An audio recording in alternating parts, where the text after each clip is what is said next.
Shalom à tous, bonsoir. Alors ce soir nous faisons le chapitre 4 du livre de la Genèse. Allez, on t'écoute pour la lecture du chapitre. Alors nous sommes le 25 décembre 2019 et il est 21h14 dans le pays où nous sommes. Or Adam connut Ève sa femme et elle conçut et enfanta Caïn. Et elle dit, j'ai acquis un homme avec l'aide de Yahweh. Elle enfanta encore son frère Abel et Abel fut berger et Caïn fut laboureur. Or au bout de quelque temps, Caïn offrit des fruits de la terre une oblation à Yahweh. Et Abel offrit lui aussi des premiers-nés de son troupeau et de leur graisse, et Yahweh eut égard à Abel et à son oblation. Mais il n'eut point égard à Caïn et à son oblation, et Caïn fut fort irrité, et son visage fut abattu.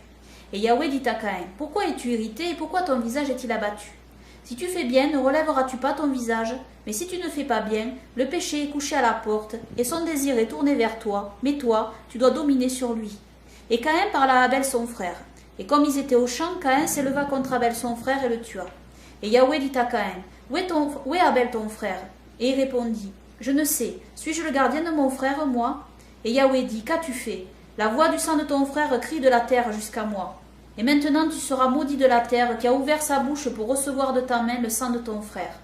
Quand tu cultiveras la terre, elle ne te rendra plus son fruit. Tu seras vagabond et fugitif sur la terre.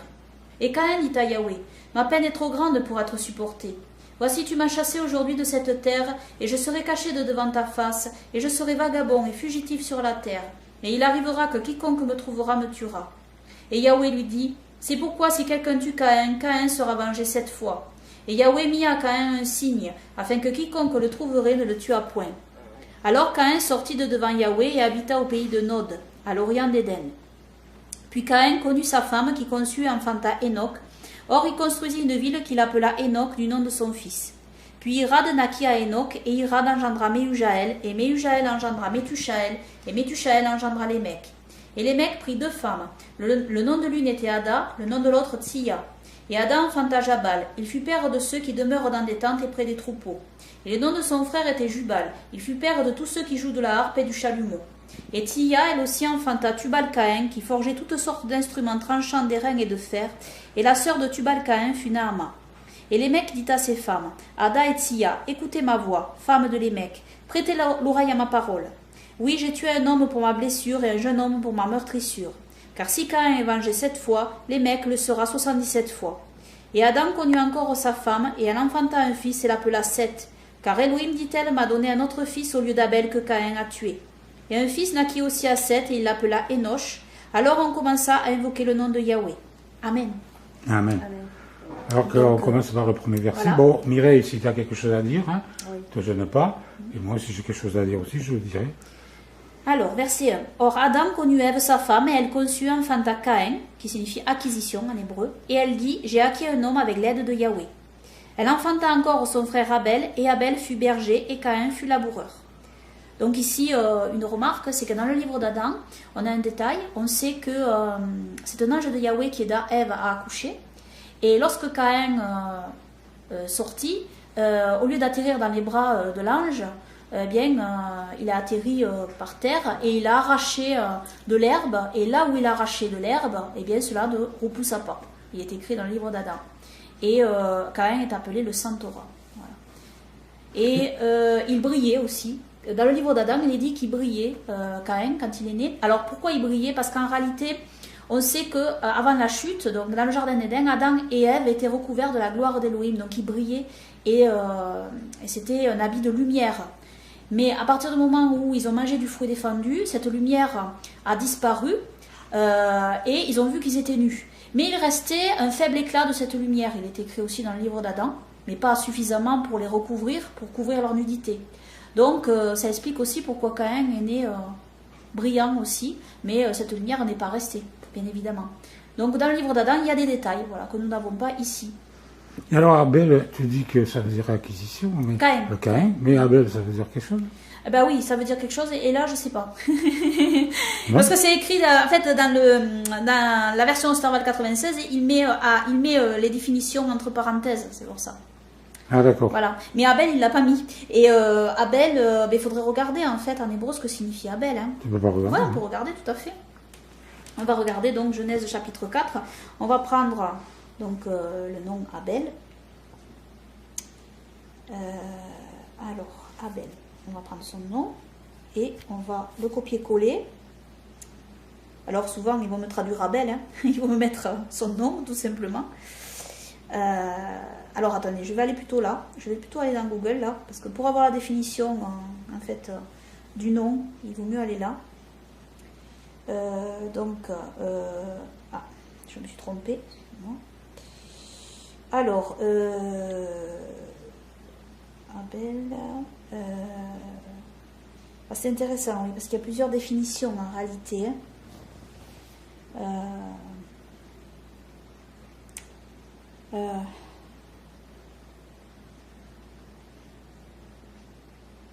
Voilà. Alors, oui, c'est très intéressant. Ça signifie respiration, vapeur. Respiration, vapeur? Oui, vapeur. Ah bon? Voilà. Alors, ça a différents sens. Hein. Alors, ça a différents sens en réalité, parce qu'en hébreu, un même mot peut signifier plusieurs choses. Hein. C'est comme en français, parfois un même mot peut signifier plusieurs choses différentes. Ça signifie vapeur, respiration, et aussi c'est un sens aussi négatif, insensé. Mais là, bon, c'est pas le sens du mot Abel, du nom d'Abel, hein, bien évidemment. Hein. Ouais. Mais voilà, ça signifie vapeur, respiration. Voilà. D'accord. C'est la définition que je trouve, et je connais ce mot parce que je l'avais déjà vu dans. C'est très intéressant parce que en fait, ce mot est utilisé par Salomon quand il dit, vous savez, le verset où il dit vanité des vanités, tout n'est que vanité, poursuite du vent. Alors j'explique que ce verset dans les animaux ont-ils accès au paradis, dans mon étude les animaux ont-ils accès au paradis. Et en réalité, ce mot vanité, c'est ce mot Abel, Evel aussi on peut dire en hébreu. Et parce que le bête se dit V ou B. Hein. Et ça signifie en réalité tout n'est que respiration. En fait. Et c'est traduit par tout n'est que vanité. Et bon, j'avais expliqué tout ça. Mais bon, c'est une autre étude. Hein. Donc voilà. Bon. Or, au bout de quelque temps, Caïn offrit des fruits de la terre, une oblation à Yahweh.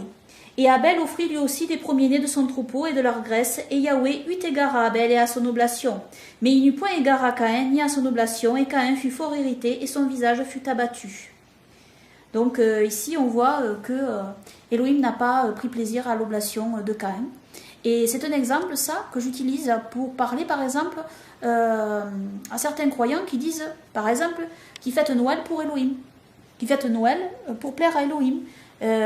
Donc moi je leur dis, ce n'est pas parce qu'on offre quelque chose à Elohim que ce qu'on offre plaît forcément à Elohim. Tout comme avec Caïn. C'est un bon exemple. Donc voilà. Mais Caïn, il le savait qu'il fallait offrir bien, des animaux. De manière, Caïn était mal disposé, donc c'est sûr que... Et donc... Voilà. Donc oui, parce que Elohim demandait un sacrifice d'animaux pour le pardon des péchés. D'ailleurs, on voit qu'Adam, c'est ce qu'il a offert. Hein. Oui, parce après que chute, les fruits de la terre, bon, ça ne verse pas du sang. Non, voilà, oui, Hein, tout voilà. à fait. Donc il est possible qu'il le savait, bien sûr, évidemment, moi je pense. Oui, je pense aussi. Oui. Mais peut-être qu'il a offert ça, peut-être par orgueil aussi, hein, je ne sais pas. En tout cas, c'était pas bien. Oui, Parce que Dieu avait son cœur et il a vu qu'il était mal disposé. Et puis c'était pas le sacrifice apparemment que Dieu demandait. Voilà, donc il aurait pu, s'il n'avait pas d'agneau, il aurait pu en acheter un à son frère ou lui demander de lui en donner un pour qu'il offre le même sacrifice. Tout à fait. Parce que c'est aussi la disposition du cœur qui n'est pas bonne. Hein. Voilà. Et Et voilà. Mais il n'eut point égard à Caïn ni à son oblation, et Caïn fut fort irrité, son visage fut abattu. Et Yahweh dit à Caïn, pourquoi es-tu irrité et pourquoi ton visage est-il abattu? Si tu fais bien, ne relèveras-tu pas ton visage? Mais si tu ne fais pas bien, le péché est couché à la porte et son désir est tourné vers toi. Mais toi, tu dois dominer sur lui. Donc ici, on voit que on peut il est possible de dominer le mal sur nous, mais c'est toujours par l'Esprit de Dieu. Voilà, exactement. De toute façon, ça a été toujours par l'Esprit de Dieu. Hein. Quand un homme voulait suivre Elohim dans l'Ancienne Alliance, l'Esprit de Dieu se mettait sur lui pour l'aider. Exactement. Hein. Exactement. Regardez Samson, qu'est-ce qu'il a pu faire avec l'Esprit d'Elohim. Exactement. Mais bon, sans être Samson, hein, c'est vrai que Dieu donnait la force aux prophètes puis aux Israélites pour vaincre le mal par son Esprit. C'est par l'Esprit qu'on a la victoire aussi bien dans les guerres qu'il faisait que en faisant la guerre contre le mal qui est en nous. C'est pareil. Oui, exactement. Il fallait qu'il se repente. Voilà. Oui, bien sûr, évidemment. Il fallait qu'il se repente. Ouais. Et Caïn parla à Abel son frère, et comme ils étaient au champ, Caïn s'éleva contre Abel son frère et le tua. Et Yahweh dit à Caïn, où est Abel ton frère? Et il répondit, je ne sais, suis-je le gardien de mon frère, moi? Et Yahweh dit, qu'as-tu fait? La voix du sang de ton frère crie de la terre jusqu'à moi. Alors ce détail, on l'a, je crois aussi dans le livre d'Enoch, hein, où c'est mentionné. Hein, le sang d'Abel qui appelle, Abel qui appelle. Et on sait dans le livre d'Adam que Abel a été enterré une fois que Adam était mort. Abel avait été mis dans un endroit, mais il n'a pas été enterré avant qu'Adam meure, avant que le premier homme qu'Élohim a créé meure. Donc voilà. Ça, ce sont des détails qu'on a dans les autres livres bibliques nommés apocryphes. Donc, et maintenant tu seras maudit de la terre qui a ouvert sa bouche pour recevoir de ta main le sang de ton frère. Quand tu cultiveras la terre, elle ne te rendra plus son fruit. Tu seras vagabond et fugitif sur la terre. Et Caïn dit à Yahweh, ma peine est trop grande pour être supportée. Voici, tu m'as chassé aujourd'hui de cette terre, et je serai caché de devant ta face, et je serai vagabond et fugitif sur la terre. Et il arrivera que quiconque me trouvera me tuera. Et Yahweh lui dit, c'est pourquoi, si quelqu'un tue Caïn, Caïn sera vengé 7 fois. Et Yahweh mit à Caïn un signe, afin que quiconque le trouverait ne le tuât point. Alors le mot signe ici, je pense que c'est le mot hôte. Hein. On peut regarder en hébreu le mot utilisé. On va regarder.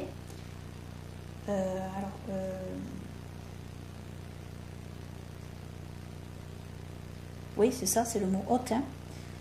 Donc c'est un signe. Alors quel est ce signe? Ça c'est le mystère. Il y a beaucoup ont discuté. Hein, enfin, on ne sait pas en fait quel est ce signe qui a été mis sur Caïn. C'est un signe visible apparemment, puisque les gens qui le voyaient pouvaient voir ce signe. Alors Caïn sortit de devant Yahweh et habita au pays de Nod. Alors Nod, ça signifie exil, à l'orient d'Éden. Puis Caïn connut sa femme, qui conçut et enfanta Enoch. Or, il construisit une ville qu'il appela Enoch du nom de son fils. Alors, il ne s'agit pas d'Enoch le juste ici, hein. Il s'agit d'un autre Enoch. Hein. Puis, Irad naquit à Enoch. Alors, avec Caïn, un détail quand même, ce seraient donc les filles de la descendance de Caïn qui seraient à la veille des anges déchus. Hein. Voilà. Donc, les anges déchus auraient pris des filles de la descendance de Caïn, en fait. Et donc la descendance de Caïn a disparu. Hein. Donc c'est avec le déluge. Donc. Puis Irad naquit à Enoch, et Irad engendra Méhujaël, et Méhujaël engendra Métuchaël, et Métuchaël engendra Lémec. Et Lémec prit 2 femmes. Le nom de l'une était Ada, le nom de l'autre Tsiya. Et Ada enfanta Jabal, il fut père de ceux qui demeurent dans des tentes et près des troupeaux. Alors on sait comment est mort Caïn dans la Torah des Jubilés. Hein. Dans la Torah des Jubilés, Caïn est mort, sa maison s'est effondrée sur lui. Donc il est dit qu'il est mort comme il a tué son frère par la pierre en fait. Parce que visiblement il a tué son frère avec une pierre. Et les pierres, lui sont tombées dessus, les pierres de sa maison. Et donc il est mort de cette manière-là. Et Ada donc enfanta Jabal, il fut père de ceux qui demeurent dans des tentes et près des troupeaux. Et le nom de son frère était Jubal, il fut père de ceux qui jouent de la harpe et du chalumeau. Et Tsiya, elle aussi enfanta Tubal-Caïn, qui forgeait toutes sortes d'instruments tranchants d'airain et de fer. Et la sœur de Tubal-Caïn fut Naama. Et Lémec dit à ses femmes, Ada et Tsiya, écoutez ma voix, femme de Lémec, prêtez l'oreille à ma parole. Oui, j'ai tué un homme pour ma blessure et un jeune homme pour ma meurtrissure. Alors ce verset, je n'ai jamais très bien compris. Si vous... moi j'ai jamais très bien compris, mais bon, moi j'ai pas de réponse à tout hein, quand même.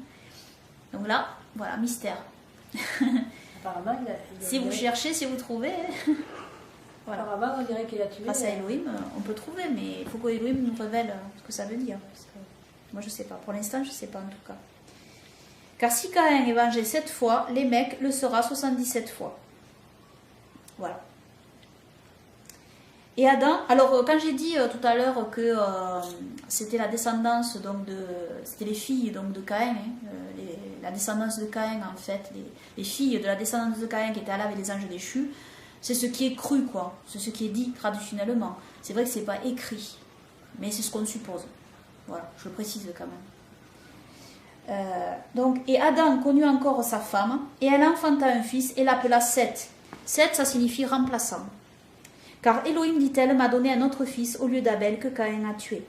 Et un fils naquit aussi à Seth, et il l'appela Enoch, alors on commença à invoquer le nom de Yahweh. Amen. Donc voilà, là j'ai rien à dire de particulier. D'accord. Mireille, tu as quelque chose à dire, une remarque, une question? Oui, parce que bon, on dit que tu dis que c'est traditionnellement les filles de Caïn. Oui. Mais enfin, tous ont été tués là.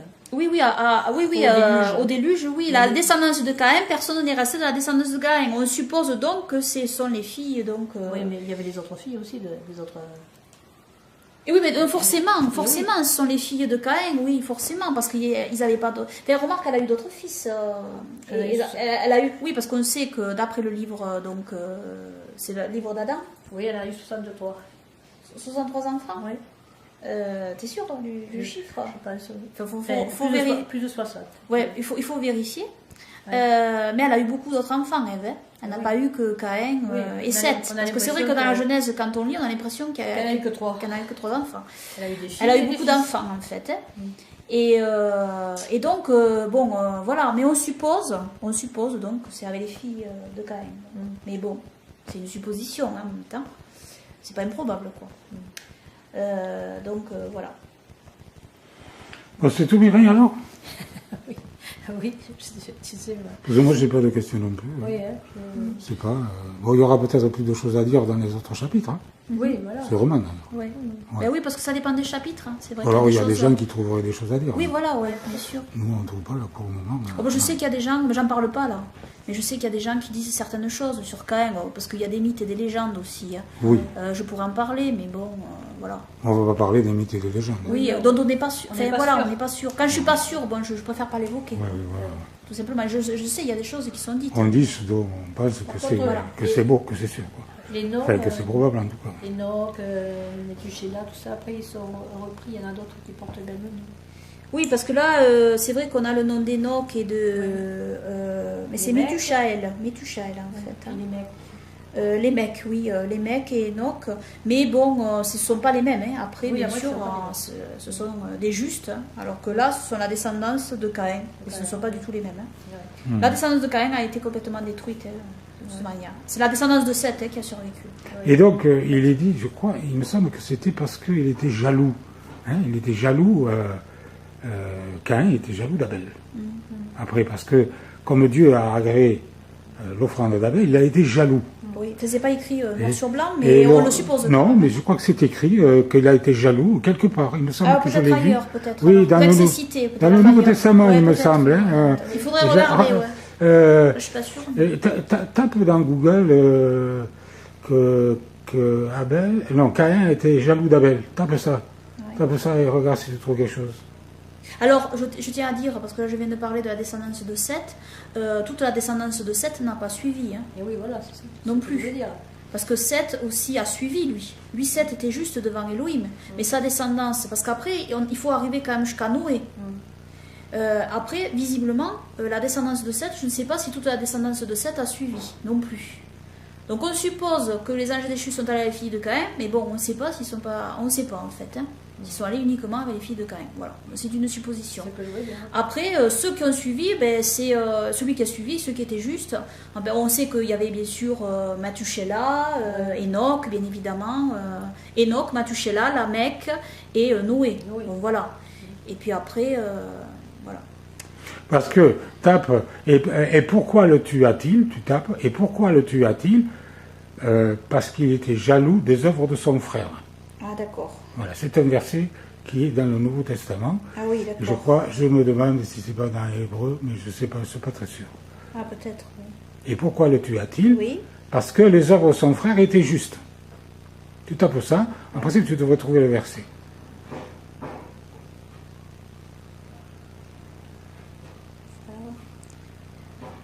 Attendez, parce que...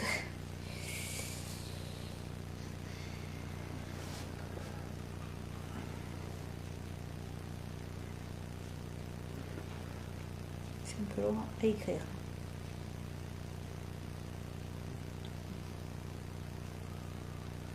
Alors, ah voilà, attendez, je crois que je l'ai trouvé. C'est 1 Jean 3, 12. Voilà. Alors on va aller voir, hein, 1 Jean 3, 12. 1 Jean 3, 12. Hop.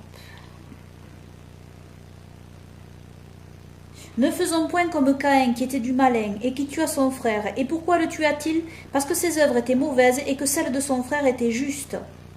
Voilà. Voilà. Il était jaloux.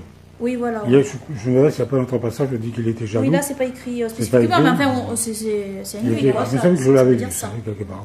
Peut-être que moi, je chercherai, peut-être que je mettrai le verset si je le trouve. Ouais. À moins que je me trompe, mais bon. Ouais. Je crois pas. Enfin, on verra. Peut-être.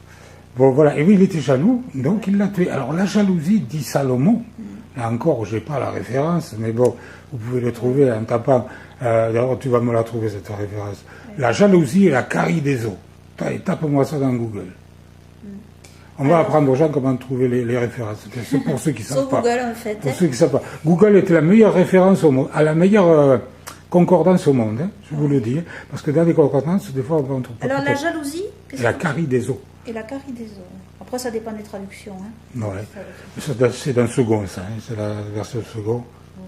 Un cœur calme est la vie du corps, mais l'envie est la carie des os. Proverbe 14, 30. Ah oui, c'est pareil, l'envie, oui. Donc j'ai dû voir cette traduction ailleurs. 14, 30. Parce que des fois les traductions secondes sont révisées et ils changent un peu les termes. Oui, je sais que j'ai remarqué ça. Et quelquefois ils n'emploient pas les mêmes mots. C'est pareil. Donc moi j'avais vu la jalousie quelque part, je ne sais plus où. Hein. Mais voilà, il était jaloux, quoi. Il avait envie, il enviait son frère, dont l'envie c'est la jalousie. Hein. Oui, voilà. Pareil, et tu ne convoiteras point la femme de ton prochain, ni aucune chose qui appartienne à ton prochain, dit dans les 10 commandements, dans la loi. Oui, dans la loi. Eh oui, c'est écrit. Donc on ne doit pas envier ou désirer les choses de son prochain.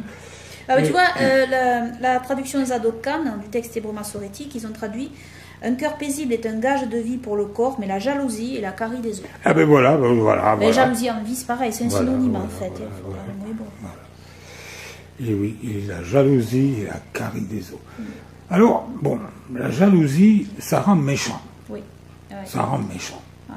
Vous savez, quand les gens sont malheureux, certains ne sont pas jaloux, au contraire, quelquefois, quand ils sont mal disposés dans leur cœur, ils se réjouissent du malheur des autres. Ils le disent pas. Hein, mais en fait, ils sont contents. Ouais, ils sont contents. Et quand quelqu'un est vraiment heureux, qu'il est vraiment béni, même s'il a beaucoup d'argent, de richesse, tout ça, ils sont jaloux. Ils sont jaloux. Ils sont jaloux. Alors les richesses, ils les ont peut-être mal acquises, quelquefois pas forcément, d'ailleurs. Hein, mais ils sont jaloux des gens qui sont heureux et qui ont le bonheur, parce qu'ils l'ont pas, ils voudraient avoir ce qu'ils ont. Alors Dieu ne veut pas qu'on soit jaloux de ce que les autres ont.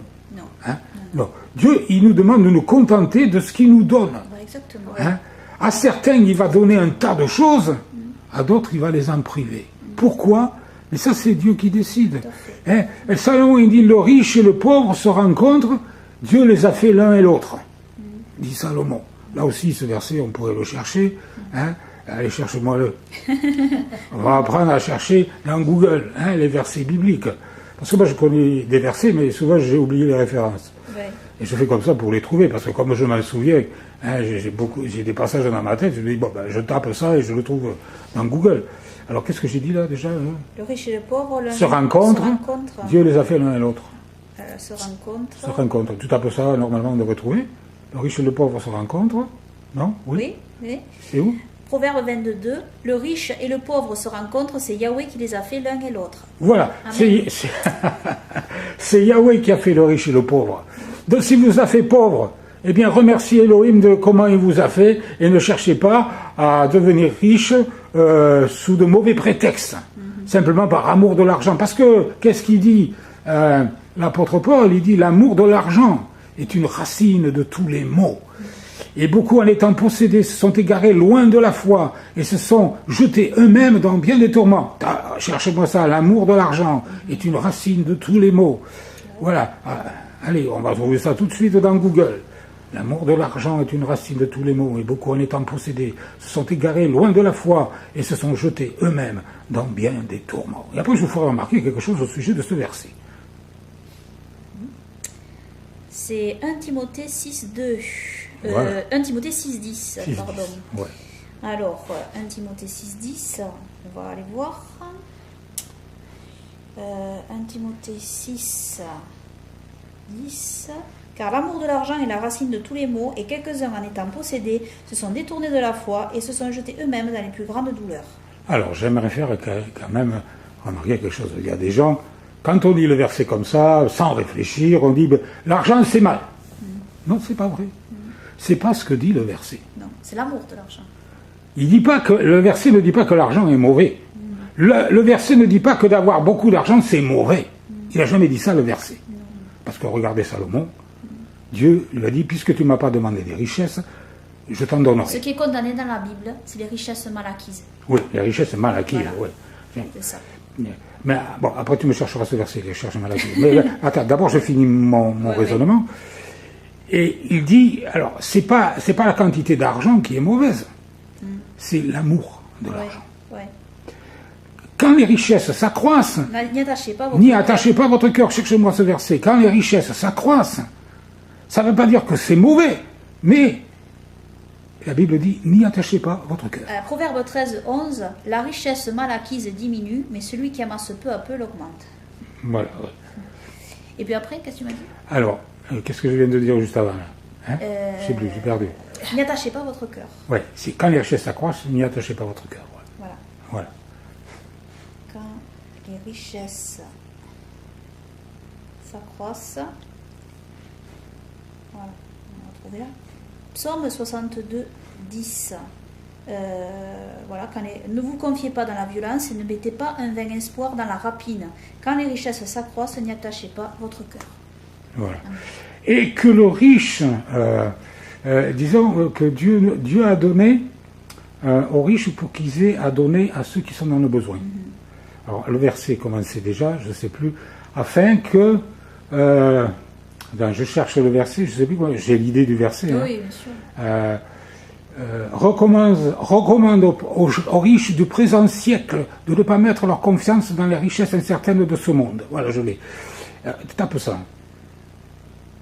Donc il y avait des riches du temps des apôtres. Ça ne veut pas dire que c'était mal qu'ils soient riches, mais Paul dit, ne mettez pas votre confiance dans ça. Voilà. Lis-moi le verset en entier. Voilà. Alors, recommande. 6, 17. Alors, on va le lire là parce que 1 Timothée 6, 17. Recommande aux riches du présent siècle de n'être point orgueilleux, de ne point mettre leur confiance dans l'incertitude des richesses, mais dans le Dieu vivant qui nous donne toutes choses abondamment pour en jouir, de faire le bien, d'être riche en bonnes œuvres, prompt à donner, faisant part de leurs biens, s'amassant ainsi pour l'avenir un trésor placé sur un bon fond afin d'obtenir la vie éternelle. Amen. Et puis il y a un autre passage qui dit que Dieu a donné des richesses à certains afin qu'ils puissent donner à ceux qui sont dans le besoin. Alors là, je n'ai pas le verset mot à mot, afin que qu'il donne à ceux qui sont dans le besoin. Tape ça pour voir.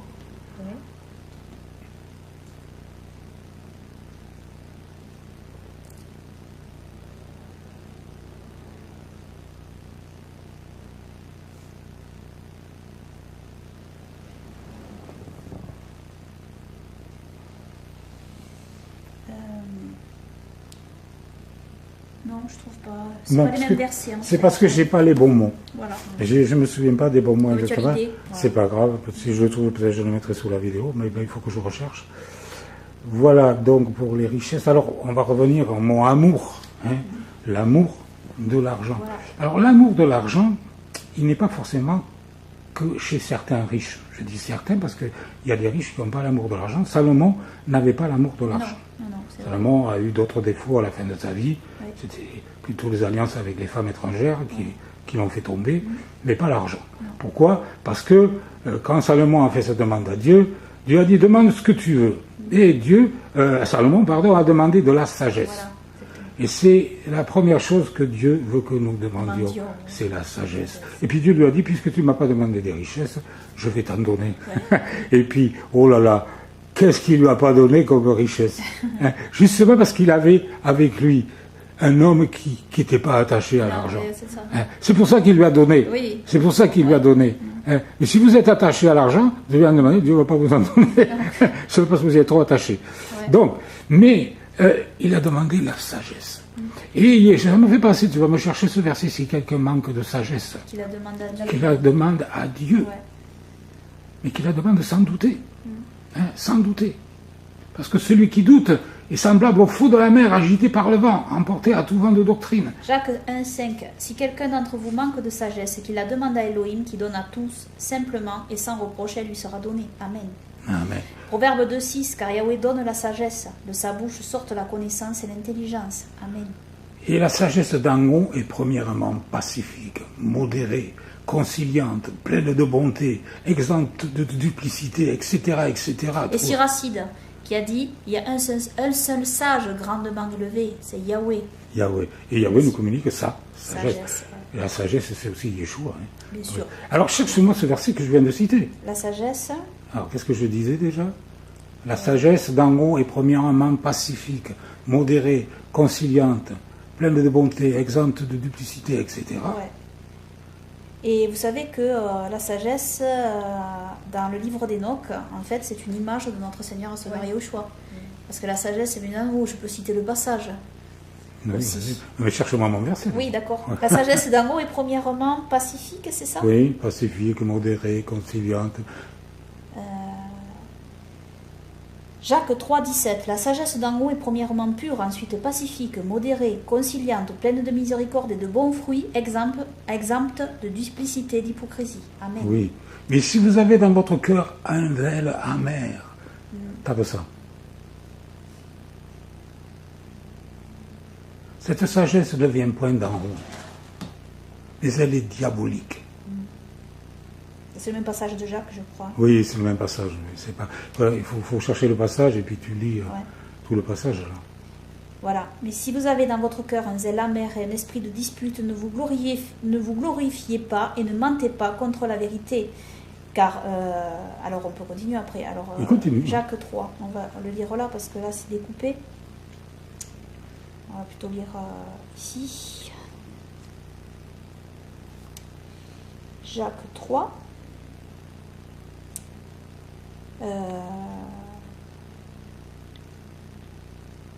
Voilà. Et si vous avez un zèle amer donc, et un esprit de contention dans votre cœur, ne vous glorifiez point et ne mentez point contre la vérité. Ce n'est point là la sagesse qui vient d'en haut, mais elle est terrestre, animale et diabolique. Car partout où sont la jalousie, la chicane, là il y a du trouble et toute espèce de mal. Quant à la sagesse d'en haut, elle est d'abord pure, puis paisible, modérée, traitable, pleine de miséricorde et de bons fruits, impartiale et sans dissimulation. Or le fruit de la justice se sème dans la paix, pour ceux qui s'adonnent à la paix. Amen. Amen. Donc la sagesse qu'avait Caïn était diabolique, puisqu'il était jaloux. Et la jalousie engendre toutes sortes de désordres, toutes sortes de méchanceté. Voilà. Bon, et bien... livre d'Enoch, donc... ah oui, livre d'Enoch. Sur la sagesse. C'est intéressant.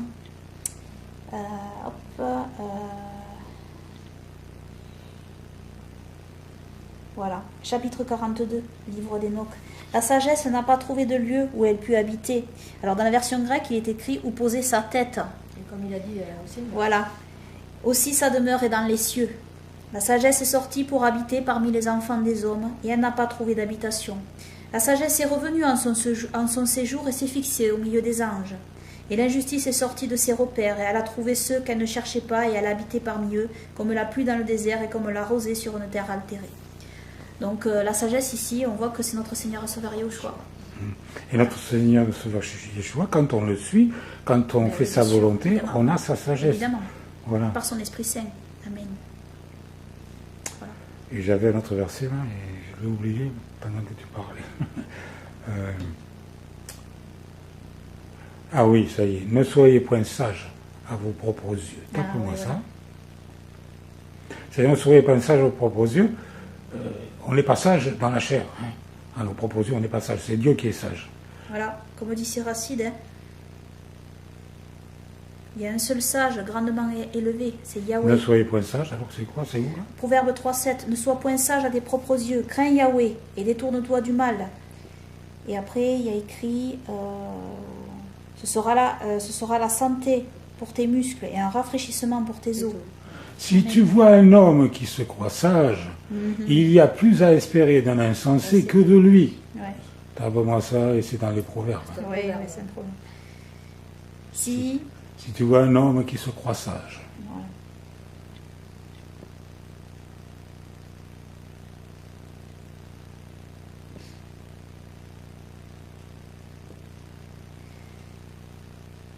Si tu vois un homme qui se croit sage, il y a plus à espérer d'un insensé. C'est Proverbe 26, Proverbe 26, 12.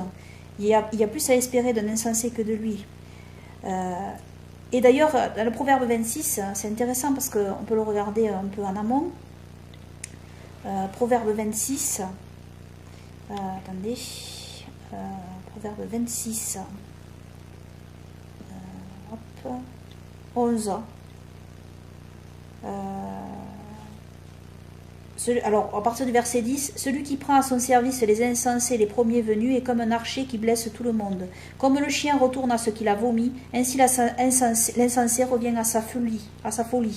As-tu vu un homme qui croit être sage? Il y a plus à espérer d'un fou que de lui. Donc, voilà. Et le verset 11, c'est le verset cité par l'apôtre Pierre, je crois. Alors, allez, cite-le, le verset 11. Eh bien, comme le chien retourne à ce qu'il a vomi, ainsi l'insensé revient à sa folie. Oui. Il cite ça à propos de ceux qui renoncent à notre Seigneur et Sauveur Yeshua. Exactement. Je pense que c'est de ça. C'est de la folie. Oui, voilà. De la folie, oui, de la folie, de la folie. Voilà. Ouais. Et c'est vrai que les chiens, en fait, mangent leur vomi. Oui. Ouais. La folie de Dieu est plus sage que les hommes, dit l'apôtre Paul. Se vantant d'être sages. Ils sont devenus fous. Ils sont devenus fous. Ils ont changé la gloire du Dieu incorruptible en image corruptible des oiseaux, des quadrupèdes et des reptiles. Se vantant d'être sages, ils sont devenus fous. Ouais. Là, il s'agit voilà, de gens qui adorent des... C'est dans Google, cherche-moi le passage. Allez dans Google, tape-le. C'est quoi? Se vantant d'être sages, ils sont devenus fous. Et ils ont changé l'image du Dieu incorruptible, en image corruptible, des oiseaux, des quadrupèdes et des reptiles.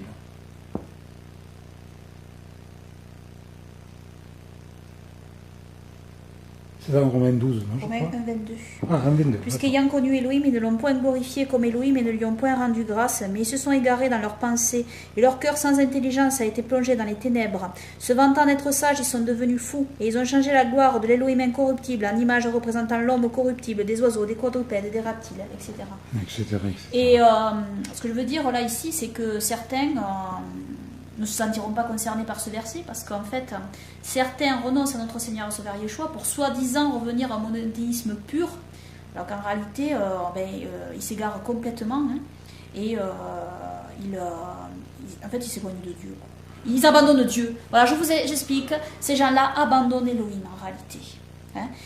Ils croient revenir, enfin ils croient dans leur tête. Hein, ils reviennent vers les juifs orthodoxes, souvent, non? Oui, souvent c'est pareil que les juifs orthodoxes. Oui, certains reviennent vers les juifs orthodoxes, d'autres disent ne pas revenir vers les juifs orthodoxes, mais ça revient au même en réalité. En reniant notre Seigneur et Sauveur Yeshua, ils renient Elohim. Hein, donc voilà. Nous prêchons Christ crucifié. Voilà. Scandale pour les juifs et folie pour les païens. Voilà. Cherche-moi ce verset.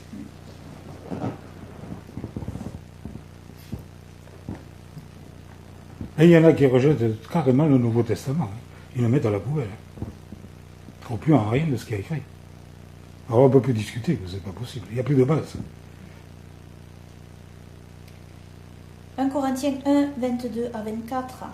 Les Juifs demandent des miracles et les Grecs cherchent la sagesse. Nous prêchons Christ crucifié, scandale pour les Juifs et folie pour les païens, et puissance d'Élohim et sagesse d'Élohim pour ceux qui sont appelés tant Juifs que Grecs. Amen. Alors, quand on parle des Grecs aussi, on parle de tous les païens. Hein, ça englobe tout le monde, voilà. Grecs et alors, Juifs. Quand Paul dit qu'il cherche la sagesse, c'est la sagesse humaine. Hein. Voilà. C'est pas la sagesse de Dieu. Et comme il y a des sages en Orient, vous savez, qui prêchent de la philosophie. Voilà, les Grecs, c'est de la philosophie. Hein. Voilà, c'est une sagesse humaine qui ne mène pas à Dieu. Quelquefois, ils ont de bonnes pensées, mais ça ne mène pas à Dieu. Hein, ça ne mène pas à Dieu parce que ça fait abstraction du sacrifice de Yeshua. Exactement. Voilà. Il n'y a pas de sagesse sans Elohim. Viens, âme perdue, viens à ton Sauveur. Vois sa main tendue, saisis-la sans peur. C'est lui qui t'invite, réponds à sa voix. Si ton cœur hésite, regarde à la croix. Oui, la victoire, tu l'auras. et pour sa gloire tu vivras. Yeshua t'appelle en avant, il est fidèle et puissant. Viens, son sang expie ton iniquité et donne la vie pour l'éternité. Il meurt à ta place, il souffrit pour toi. Accepte sa grâce et dis avec foi: oui, la victoire je l'aurai et pour sa gloire je vivrai.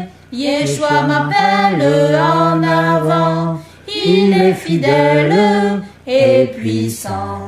À toi je veux être, à toi pour toujours. Yeshua sois mon maître, ma paix, mon secours. Ma seule espérance, mon unique bien. Sois ma délivrance, mon ferme soutien. Oui, la victoire nous l'aurons, et pour sa gloire nous vivrons. Une couronne nous attend, Jésus la donne en avant. Amen. Puissions-nous tenir ferme jusqu'à la fin. Amen. Seigneur, donne-moi des ailes pour m'élever par la foi jusqu'aux rives éternelles où je vivrai près de toi. C'est là-haut qu'est ma patrie, là-haut, là-haut je trouve mon sauveur. Ensemble aux sources de la vie, abreuvons tous notre cœur. Loin du monde et de ses charmes, du péché, de la douleur, loin des pleurs et des alarmes, je veux m'élever, Seigneur. C'est là-haut qu'est ma patrie, là-haut, là-haut je me trouve mon sauveur. Ensemble aux sources de la vie, abreuvons tous notre cœur. Fais-moi des ailes de flamme pour porter en ces bas lieux ton salut aux pauvres âmes qui périssent loin des cieux. Mais là-haut j'ai ma patrie, là-haut, là-haut je trouve mon sauveur. Ensemble source de la vie, abreuvons tous notre cœur. Amen. Amen. Alléluia, Alléluia, Alléluia, gloire à Yahweh. Alléluia, Alléluia, Alléluia, gloire à Yahweh. Gloire à Yahweh, Alléluia, gloire à Yahweh, Alléluia, gloire à Yahweh, Alléluia, gloire à Yahweh. Gloire à Yahweh, gloire à Yeshua pour toujours et que son règne glorieux vienne. Amen. Amen. Au revoir et à bientôt.